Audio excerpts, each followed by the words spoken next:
भगवान शिव और सती की कहानी। दक्ष प्रजापति की सभी पुत्रियां गुणवती थीं। फिर भी दक्ष के मन में संतोष नहीं था। वे चाहते थे उनके घर में एक ऐसी पुत्री का जन्म हो जो सर्व शक्ति संपन्न हो एवं सर्वविजयिनी हो। अतः दक्ष एक ऐसी ही पुत्री के लिए तप करने लगे। तप करते करते अधिक दिन बीत गए तो भगवती आद्या ने प्रकट होकर कहा, मैं तुम्हारे तप से प्रसन्न हूं। तुम किस कारण तप कर रहे हो? दक्ष ने तप करने का कारण बताया तो मां बोली, मैं स्वयं पुत्री रूप में तुम्हारे यहां जन्म धारण करूंगी। मेरा नाम होगा सती। मैं सती के रूप में जन्म लेकर अपनी लीलाओं का विस्तार करूंगी। फलतः भगवती आद्या ने सती रूप में दक्ष के यहां जन्म लिया। सती दक्ष की सभी पुत्रियों में सबसे अलौकिक थीं। सती ने बाल्यावस्था में ही कई ऐसे अलौकिक आश्चर्यचकित करने वाले कार्य कर दिखाए थे जिन्हें देखकर स्वयं दक्ष को भी विस्मयता होती रहती थी। जब सती विवाह योग्य हो गई तो दक्ष को उनके लिए वर की चिंता होने लगी। उन्होंने ब्रह्मा जी से इस विषय में परामर्श किया। ब्रह्मा जी ने कहा, सती आद्या की अवतार हैं। आद्या आदि शक्ति और शिव आदि पुरुष हैं। अतः सती के विवाह के लिए शिव ही योग्य और उचित वर हैं। दक्ष ने ब्रह्मा जी की बात मानकर सती का विवाह भगवान शिव के साथ कर दिया। सती कैलाश में जाकर भगवान शिव के साथ रहने लगीं। भगवान शिव के दक्ष के दामाद थे, किंतु किसी वजह से दक्ष के हृदय में भगवान शिव के प्रति बैर और विरोध भाव पैदा हो गया। एक बार देवलोक में ब्रह्मा ने धर्म के निरूपण के लिए एक सभा का आयोजन किया था। सभी बड़े बड़े देवता सभा में एकत्र हुए। भगवान शिव भी इस सभा में बैठे थे। सभा मंडल में दक्ष का आगमन हुआ। दक्ष के आगमन पर सभी देवता उठकर खड़े हो गए, पर भगवान शिव खड़े नहीं हुए। उन्होंने दक्ष को प्रणाम भी नहीं किया। फलतः दक्ष ने अपमान का अनुभव किया। केवल यही नहीं, उनके हृदय में भगवान शिव के प्रति ईर्ष्या की आग जल उठी। वे उनसे बदला लेने के लिए समय और अवसर की प्रतीक्षा करने लगे। एक बार सती और शिव कैलाश पर्वत पर बैठे हुए परस्पर वार्तालाप कर रहे थे। उसी समय आकाश मार्ग से कई विमान कणखल की ओर जाते हुए दिखाई पड़े। सती ने उन विमानों को देखकर भगवान शिव से पूछा, प्रभो, ये सभी विमान किसके हैं और कहां जा रहे हैं?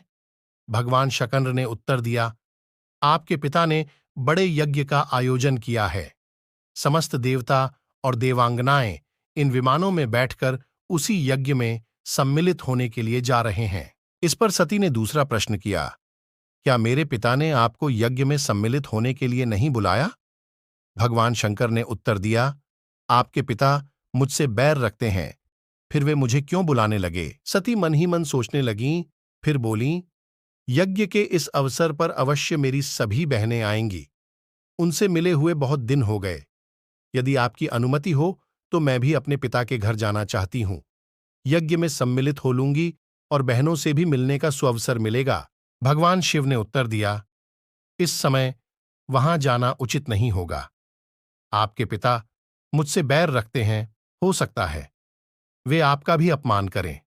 बिना बुलाए किसी के घर जाना उचित नहीं होता है। इस पर सती ने प्रश्न किया, ऐसा क्यों? भगवान शिव ने उत्तर दिया, विवाहिता लड़की को बिना बुलाए पिता के घर नहीं जाना चाहिए, क्योंकि विवाह हो जाने पर लड़की अपने पति की हो जाती है। पिता के घर से उसका संबंध टूट जाता है। लेकिन सती पीहर जाने के लिए हठ करती रहीं, अपनी बात बार बार दोहराती रहीं। उनकी इच्छा देखकर भगवान शिव ने पीहर जाने की अनुमति दे दी। उनके साथ अपना एक गण भी साथ में भेज दिया। उस गण का नाम वीरभद्र था। सती वीरभद्र के साथ अपने पिता के घर गईं। घर में सती से किसी ने भी प्रेमपूर्वक वार्तालाप नहीं किया। दक्ष ने उन्हें देखकर कहा, तुम क्या यहां मेरा अपमान कराने आई हो?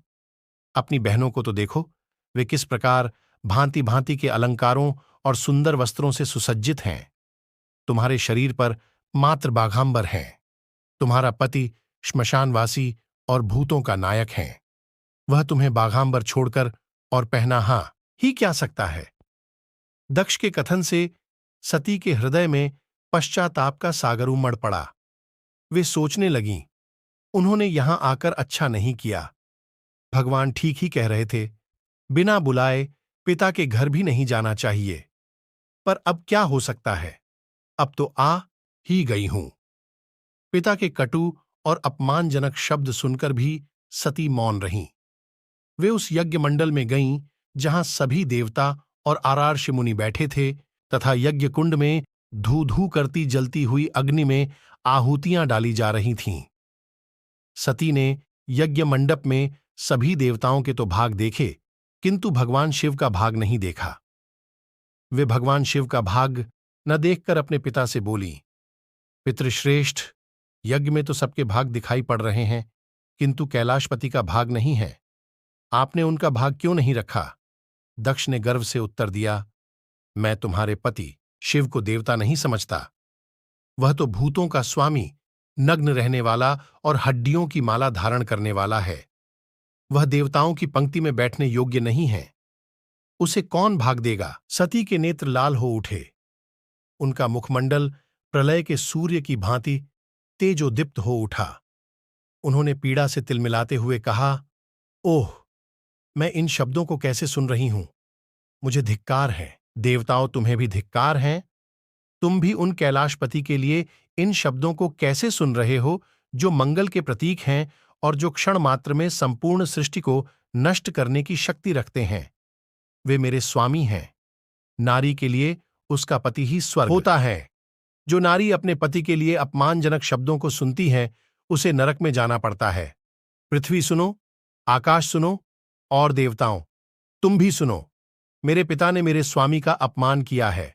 मैं अब एक क्षण भी जीवित रहना नहीं चाहती। सती अपने कथन को समाप्त करती हुई यज्ञ के कुंड में कूद पड़ी। जलती हुई आहुतियों के साथ उनका शरीर भी जलने लगा। यज्ञ मंडप में खलबली पैदा हो गई, हाहाकार मच गया। देवता उठकर खड़े हो गए। वीरभद्र क्रोध से कांप उठे। वे उछल उछलकर यज्ञ का विध्वंस करने लगे। यज्ञ मंडप में भगदड़ मच गई। देवता और आरार्ष मुनि भाग खड़े हुए। वीरभद्र ने देखते ही देखते दक्ष का मस्तक काटकर फेंक दिया। समाचार भगवान शिव के कानों में भी पड़ा। वे प्रचंड आंधी की भांति कणखल जा पहुंचे। सती के जले हुए शरीर को देखकर भगवान शिव ने अपने आप को भूल गए। सती के प्रेम और उनकी भक्ति ने शंकर के मन को व्याकुल कर दिया। उन शंकर के मन को व्याकुल कर दिया जिन्होंने काम पर भी विजय प्राप्त की थी और जो सारी सृष्टि को नष्ट करने की क्षमता रखते थे। वे सती के प्रेम में खो गए, बेसुध हो गए। भगवान शिव ने उन्मत्त की भांति सती के जले हुए शरीर को कंधे पर रख लिया। वे सभी दिशाओं में भ्रमण करने लगे।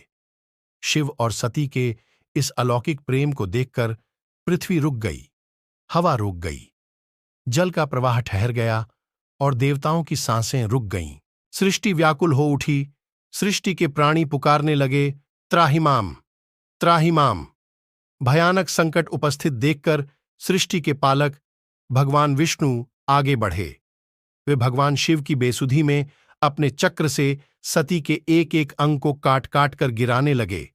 धरती पर 51 स्थानों में सती के अंग कट काट कर गिराने लगे। धरती पर 51 स्थानों में सती के अंग कट कट कर गिरे। जब सती के सारे अंग कटकर गिर गए तो भगवान शिव पुनः अपने आप में आए। जब वे अपने आप में आए तो पुनः सृष्टि के सारे कार्य चलने लगे। धरती पर जिन 51 स्थानों में सती के अंग कट कर गिरे थे, वे ही स्थान आज शक्तिपीठ माने जाते हैं। आज भी उन स्थानों में सती का पूजन होता है, उपासना होती है। धन्य था शिव और सती का प्रेम ने उन्हें अमर और वंदनीय बना दिया।